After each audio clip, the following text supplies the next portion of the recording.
कंगन वंदीन चरण डोळ्यानी बाहिर रूप तुझे प्रेमे अलिंगिनानंद पूजिन भावे उवाळीन म्हणे नाम त्वमेव माता पिता त्वमेव बंधुश्च सखा त्वमेव विद्या द्रविणं त्वमेव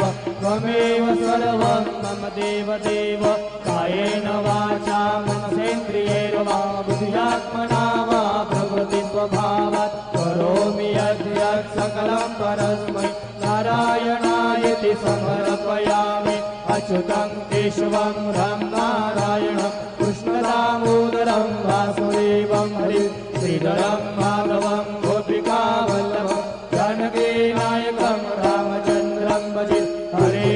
राम राम राम हरे हरे हरे कृष्णा कृष्ण कृष्ण हरे हरे श्री गुरुदेव दत्त।